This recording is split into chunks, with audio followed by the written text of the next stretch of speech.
In the heart of the Roman Empire, a priest named Valentine stood defiantly against Emperor Claudius II's harsh decree. Claudius, a fierce warrior, had banned marriage for young men, believing that soldiers unburdened by families would fight more fiercely for Rome. But Valentine wielded a weapon the emperor could never shatter: love. While Rome demanded legions, Valentine secretly united husbands and wives in sacred blessing. Where the imperial court saw treason, Valentine saw a divine sacrament. It was the year 269 AD, and Rome was caught in turmoil, torn by civil wars, ravaged by plagues, and pressured incessantly by barbarian tribes at its borders. Under these desperate circumstances, Claudius' law forbidding marriage to men of fighting age was enforced to ensure a steady supply of soldiers. Amid the city's chaos, Christian communities gathered quietly in dark catacombs and behind locked doors, practicing their faith in secrecy. To follow Christ was to commit a crime punishable by death. Betrayal could come from any neighbor, any jealous or resentful servant. Church leaders lived in hiding, and priests faced mortal danger each time they consecrated the Eucharist. But Valentine, a dedicated presbyter along the Via Flaminia, the main road linking Rome to the northern empire, refused to comply. Secretly, he blessed marriages under the cover of darkness.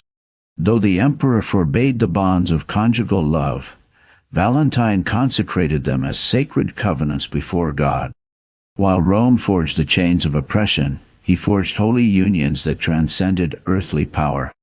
This is the true story of the man whom the world remembers every February 14th, Saint Valentine, even as the reasons for his remembrance have faded into myth.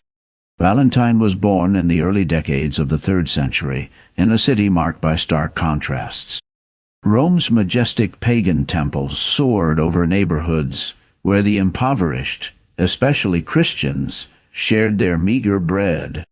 His family belonged to a middle social class that could afford to educate their children in the liberal arts. From a young age, Valentine absorbed the subjects of rhetoric, philosophy, and the basic principles of Greek medicine, knowledge that would deeply inform his future ministry. Yet, it was within Rome's vibrant Christian community that Valentine discovered his true purpose. The presbyters instructing catechumens immediately recognized an extraordinary inner flame kindling within him. His path to conversion was gradual, a spiritual maturation characteristic of the time when baptism was often delayed until adulthood. Valentine absorbed the testimony of martyrs who had spilled their blood in Rome's Colosseum, ordinary men and women transformed into towering figures of faith, facing ferocious beasts. He heard the brave stories of confessors who endured terrible torture, their bodies broken, but their spirits unyielding. Through these powerful examples, Valentine grasped with clarity that Christianity was not merely one philosophy among many offered by Rome, but the ultimate truth worthy of sacrificing everything, even life itself. His ordination as a priest occurred during a rare lull between persecutions, a brief calm when the church could breathe before another storm descended. What set Valentine apart was his unwavering conviction that love, solidarity, and sacred union were stronger than any imperial edict or sword. This fierce belief led him to risk everything, his freedom, his life, to honor love in the darkest of times. What set Presbyter Valentine apart from other priests of his time was his deeply theological grasp of Christian marriage. While many regarded marriage merely as a social contract, a practical necessity for continuing the human race, Valentine reflected profoundly on the Apostle Paul's letter to the Ephesians. For him, marriage was not just a contract. It was a sacred mystery that mirrored the union of Christ with his church. Every couple he united before God was participating in something holy, something beyond the reach of imperial decrees to defile or forbid legitimately. This belief was not merely theoretical for Valentine. He embodied it every time he blessed two young lovers. He reminded them that their mutual love was an icon, an earthly reflection of divine love itself. The poor people of Rome sought him out not only for nuptial blessings, but also for healing for their ailing bodies and comfort in their troubled souls. Valentine's clandestine ministry thrived on the fringes of a society that despised Christians. He would visit the insulae, the crowded, claustrophobic apartment buildings where Rome's poorest resided, bringing medicines and the sacraments. He descended into the catacombs to celebrate the Eucharist beside the tombs of martyrs, drawing immense spiritual strength from those who had already run their sacred race to the end. Above all, he prepared engaged couples to receive the sacrament of marriage worthy of its sacred calling. He taught them tirelessly about the mutual obligations of Christian spouses and the importance of a generous openness to new life. Silently, news of Valentine's ministry spread among Rome's faithful. It was whispered quietly from ear to ear, as all sacred truths often were in those perilous times. Young people yearning to marry, according to God's law, knew there was a priest on the Via Flaminia willing to risk his life to unite them in holy matrimony. Valentine, fully cognizant of the mortal danger he faced, never once turned away anyone who came to him with a sincere heart. Then came the decree from Emperor Claudius II, which fell upon Rome like an executioner's axe, cleaving the hopes of lovers. The emperor, worn down by costly military campaigns that drained the empire's wealth and decimated his legions, reached a grim conclusion. Love was the enemy of war. Young men who dreamed of wives and homes would be poor soldiers on the dangerous Danube frontiers. Hence, with chilling finality, as if signing a collective death warrant, Claudius forbade betrothal for all men of age fit to bear arms. Roman families met this decree first with stunned silence, then with despair. Fathers who had arranged marriages as alliances saw their plans shattered. Mothers who had been carefully embroidering trousseaux locked them away in sealed chests, as if burying their hopes beneath layers of dust and grief.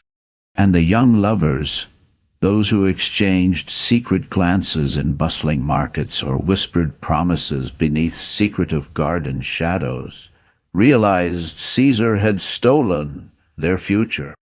It was at that bleak moment that Valentine's name began to circulate as a beacon among the desperate. The presbyter of the Via Flaminia, so they said, refused to acknowledge the emperor's authority over the sacrament ordained by God. Whoever wished to marry under the law of Christ could come to him, if only under the cloak of night. And slowly the first trembling couples began to arrive, hoping against hope that faith and love would triumph in a world that sought to crush them. Guided by a blend of fear and hope, Valentine carried out his secret ceremonies in the dim, hidden corners of the city, the cellars of welcoming homes, forgotten crypts below house churches, anywhere the watchful eyes of the praetorians could not reach. There, with the solemnity of one performing an eternal rite in a fleeting world, he would take the hands of couples, listen to their vows, and pronounce them husband and wife before Almighty God. Each ceremony was necessarily brief, yet charged with boundless meaning. Valentine understood that with every blessing he gave, he risked his own life. Still, he believed there were divine commands a priest of Christ could never forsake. Marriage, he preached, was not a mere concession granted by the state. It was a sacred gift from God, one that no Claudius or Caesar could revoke from those who sought it with a sincere heart. This underground network of secret marriages expanded like roots growing unseen beneath the earth, tenacious and resilient. Valentine devised an intricate system of signals and contacts that could rival the clever schemes of any conspirator. Trusted deacons acted as messengers, pious widows offered their homes as safe havens, and Christian merchants provided plausible alibis. The couples arrived separately, often in disguise, and always alert to danger. The priest would give them brief instruction, reminding them that Christian marriage was a lifelong bond, that fidelity was not optional but commanded by faith, and that any children granted to them must be nurtured within the true belief. Then, adapted to the circumstances yet never stripped of its essence, he would perform the rite. The bride and groom exchanged rings, usually simple iron bands, as gold would have betrayed the clandestine nature of the ceremony, and received the nuptial blessing that united them as one flesh. Afterwards, the newlyweds disappeared into the Roman night, married in the eyes of God, though forbidden by Caesar's law. They carried with them a profound secret that could cost them their lives, yet it also gave them a reason to truly live. It didn't take long for the empire's spies to notice strange patterns. Young men who should have been enlisted were suddenly mysteriously committed to unseen bonds. Women, without any legitimate reason to claim exemption for their betrothed, exhibited a calmness that drew suspicion when centurions knocked on their doors. Whispers about a rebellious priest began to echo through the ranks, traveling swiftly up the chain of command. Valentine's name found its way onto the lists of suspects, although conclusive proof for his arrest remained elusive. Warned by his network of contacts, the presbyter heightened his precautions but did not cease his work. He had crossed a line from which there was no turning back, choosing God over the emperor, the sacred sacrament over imperial edicts, love over paralyzing fear. Each night he performed marriage ceremonies that could easily become his last. Each morning he returned to his modest room, as if by divine grace. Valentine lived as the martyrs did, with one foot firmly in this world and his heart set on the next. The first official denunciation came unexpectedly. A soldier, angered because his younger brother had avoided military service by secretly marrying through Valentine, went directly to the prefect's office in Rome, under the watchful eyes of the prefect and the Praetorian guards. A tense search unfolded. During a wedding ceremony on the Via Flaminia, the Praetorians burst into a house, intent on capturing Valentine. But he was nowhere to be found. Someone had tipped him off just moments before the raid.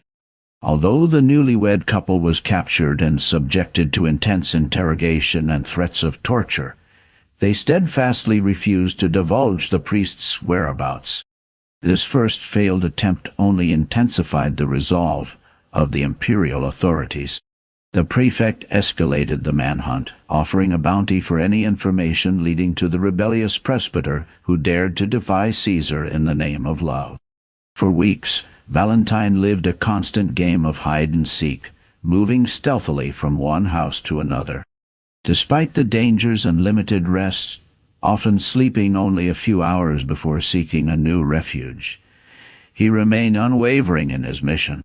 He continued to perform marriages for those who sought his blessing, driven by the conviction that abandoning his sacred task would be a betrayal not only to the couples who depended on him, but to Christ himself, who had called him to the priesthood. Valentine soon faced a different kind of trial, one recorded in special detail by hagiographers due to its miraculous nature. A powerful Roman magistrate named Asterius, a man of significant influence within the imperial administration, had an adopted daughter blinded since childhood. Despite the efforts of Rome's finest physicians, her sight could not be restored. Desperate and having heard whispers of the persecuted Christian priest's healing abilities, Asterius sent word to Valentine, promising him temporary immunity if he would examine his daughter. Recognizing the trap yet unable to resist the call of his mission, Valentine accepted. He went to the magistrate's home, aware he might not leave, but placing his trust in God's will for the encounter. What unfolded astounded all who witnessed it. Valentine prayed over the blind girl, laying his hands upon her just as the apostles had done in Scripture. In an instant, her sight was miraculously restored. Overwhelmed, Asterius fell to his knees, beseeching Valentine to teach him the faith that could grant such a wonder. In the ensuing weeks, Valentine catechized the entire household. Asterius, his wife, their children, and their slaves, a total of 46 souls, according to the Roman martyrology. Their conversion was celebrated in secret through baptism. Yet, the remarkable transformation of such a prominent official could not remain concealed for long. The final and most formidable trial came when Emperor Claudius II himself commanded Valentine to be brought before him. Caesar had heard countless tales of the presbyter who converted his officials and performed marriages for his potential soldiers, conduct he viewed as a direct challenge to imperial authority. Curious and wary, Claudius demanded to see the man behind these acts of defiance. The meeting occurred in an imperial palace hall, surrounded by praetorian guards and intrigued courtiers. The hagiographic accounts depict Claudius as initially intrigued, even impressed by Valentine's calm dignity. The emperor extended an offer to the priest. Valentine faced a grim choice: publicly renounce his Christian faith and offer sacrifice to the Roman gods, or face execution. If he complied, he would not only be spared, but also honored with prestigious positions and rewards. Yet, when the offer was made, Valentine remained silent for a moment before responding with words that would seal his fate forever. He didn't just refuse to renounce his belief. He boldly challenged Emperor Claudius himself. Valentine urged the emperor to abandon his lifeless idols and open his heart to the living God. He spoke passionately of Christ, crucified, risen, and victorious, and of a love so powerful it conquers even death. He proclaimed the promise of eternal life, something no earthly empire could bestow or take away. Claudius, who was used to flattery and obedience from his court, stared in astonishment at this man who preached to him as though Valentine held the power, and the emperor stood judged. Furious at what he saw as unprecedented insolence from a prisoner, Claudius quickly ordered that Valentine be handed over to the prefect for execution. But before the guards could take him away, Valentine uttered final, unforgettable words. He prayed that God would open the emperor's eyes, not just his physical sight, but the eyes of his soul, just as God had opened the eyes of Asterius' daughter. Claudius, perhaps unsettled by this unexpected blessing, withdrew to his chambers, foregoing the chance to witness the condemned man being led away to the Mamertine prison. Valentine, the priest who had united countless couples in the sacrament of love, now journeyed towards his own ultimate union, a wedding of martyrdom, where the righteous soul is eternally betrothed to Christ. When the Christians of Rome learned of Valentine's arrest, they gathered in the catacombs beneath the city, praying fervently for their beloved shepherd. While they knew no human hope remained for his release, they trusted that his death, like the deaths of so many martyrs before him, would sow seeds of new life for the persecuted church. The dungeons of the Mamertine prison had held many famous prisoners over centuries, defeated kings, traitorous generals, enemies of Rome, but none like Valentine. Chained in the cold, damp darkness of those cells carved into the Capitoline Hill's living rock, Valentine transformed his captivity into a sanctuary. Jailers, used to curses and cries of despair, were startled to hear him softly singing psalms and murmuring prayers, as if speaking with an intimate friend. Valentine had entered that final stage of a martyr's journey, where earthly time fades away and eternity begins to reveal itself. The guards who brought him his meager meals noticed something remarkable in his eyes. There was no despair, no madness, only a profound peace that was almost unsettling. It was the peace of one who has surrendered all, holding nothing back, and thus nothing left to fear. It was the serenity of a man who placed his life completely in God's hands, trusting with confidence whatever God's will might be. The interrogations and tortures that followed Valentine's arrest aimed to extract the names of other Christians. But Valentine's unwavering faith and calm dignity left their efforts fruitless. Among those Valentine had secretly married were many couples, as well as converts like Asterius and his family. The prefect overseeing Valentine's execution employed the brutal methods typical of the Roman punitive arsenal. The leather scourge embedded with metal tips that shredded flesh down to the bone, the rack that tore apart joints, and red-hot pincers that left permanent scars. Through each excruciating torment, Valentine held strong, refusing to betray anyone. Ancient Roman sacramentaries preserved fragments of his martyrdom, revealing his responses to the executioners. He spoke of Christ with the tenderness of a lover speaking of his beloved, as if enduring physical pain was a trivial sacrifice compared to preserving this sacred relationship. Confounded by a prisoner who thanked them for the chance to suffer for his Lord, the torturers eventually gave up trying to extract any information from him. Yet, despite Valentine's steadfast silence and courage, his death sentence stood firm, unalterable by heroic resistance. During his weeks confined, Valentine remained actively engaged in his ministry rather than resigning to despair. Hagiographic traditions, supported by references in early church fathers' homilies, recount how the presbyter continued his pastoral work even within his prison cell. The jailer assigned to guard him, also named Asterius, though likely not the same magistrate Valentine had converted, had a daughter who had been blind since birth. This young woman, moved by the stories her father shared of the extraordinary prisoner, asked to meet Valentine. During her visits, Valentine instructed her in the Christian faith. According to the most widely accepted traditions, he worked the same miracle he had performed earlier with the magistrate's daughter. The young woman regained her sight. This second miraculous healing led to the jailer's conversion along with his entire family, thus magnifying the spiritual fruits of Valentine's imprisonment. On the night before his execution, the presbyter penned a farewell letter to the healed young woman. In it, he expressed gratitude for her faith and exhorted her to remain steadfast to Christ.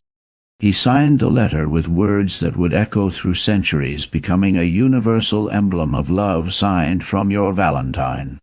It was not a romantic phrase, but rather a pastoral farewell, a spiritual father's greeting to his daughter in faith. Nonetheless, history would embrace it as the origin of all love letters ever signed with those words. In the early dawn of February 14th, 269 A.D., Valentine prepared for his final journey. Soldiers led him from the Mamertine prison through the streets of Rome along the Via Flaminia, the very road where he had ministered in secrecy for so many years. The path was heavy with providential irony. The priest who had united countless couples on that road now walked it toward his own mystical wedding with Christ. Along the route, Christian citizens of Rome, forewarned of the execution, discreetly gathered to witness their shepherd's last passage. Some wept silently, others whispered prayers, honoring Valentine's unwavering faith and sacrifice. A few of the bravest among the onlookers dared to make the sign of the cross as Valentine's eyes met theirs. The condemned man walked with steadfast dignity, despite the wounds inflicted by torture. He carried himself like one who understood that each step marked not the end, but truly the beginning. Outside the city walls, at a place whose exact name the records have not preserved, the executioners fulfilled the sentence in a manner reserved for Roman citizens. First came the blows of a club, designed to stun the victim. Then the sword's stroke severed his head from his body. According to the tradition recorded in the Roman breviary, Valentine's last words were a blessing for his executioners, and a heartfelt plea for the conversion of the very empire that condemned him. He died just as he had lived, loving those who hated him, forgiving those who killed him, and trusting fully in the God who had called him to eternal glory. News of Valentine's execution spread through Rome like the fragrant incense that Christians burned in the catacombs, unseen by persecutors but unmistakably present to the faithful. That very night, February 14th, a devoted group retrieved the martyr's decapitated body and buried it with profound reverence in a Christian cemetery along the Via Flaminia, just a short distance from where he had shed his blood. At that humble tomb, marked simply with an inscription of his name and the titles presbyter and martyr, the Christians of Rome began to gather in veneration. Those who had been united in secret marriages by Valentine came to pray there, bringing along the children born of those clandestine unions. It seemed as though every Christian family formed under his blessing stood as a living testament to his triumph over the imperial edict. While Caesar had forbidden love, Valentine had sown love that blossomed into new generations. The emperor demanded soldiers for his wars. The martyr had begotten soldiers for Christ. Over the following decades and centuries, the cult of Saint Valentine grew stronger until it gained official recognition. In the year 496, Pope Gelasius I solemnly inscribed the martyr's memory into the Roman liturgical calendar, fixing his feast day on February 14th. Some historians have noted that this date coincided with the ancient Lupercalia, a pagan festival dedicated to fertility, which Christianity sought to purify and transform. Whether by deliberate design or providential plan, this coincidence proved deeply meaningful. Where pagan Rome once celebrated animal fecundity with licentious rites, Christian Rome now honored conjugal love sanctified by the sacrament. Upon the martyr's tomb, an oratory was first built, later replaced by a basilica that drew pilgrims from across Italy. Valentine's relics began to spread throughout Christendom like seeds scattered by the wind. Fragments of his bones traveled to Ireland with missionary monks, to Spain by devoted merchants, and reached France and Germany carried by crusaders returning from the Holy Land. Each relic founded a new center of devotion, keeping alive the memory and legacy of the man who gave his life to defend the sacred and transforming power of love. At the heart of devotion, every altar dedicated to Saint Valentine served as a beacon, multiplying his legacy and preserving his memory. The connection between Saint Valentine and the romantic love we cherish today gradually took shape during the Middle Ages. It was the poets who celebrated courtly love who found in the Roman martyr a divine patron embodying their ideals of fidelity and devotion.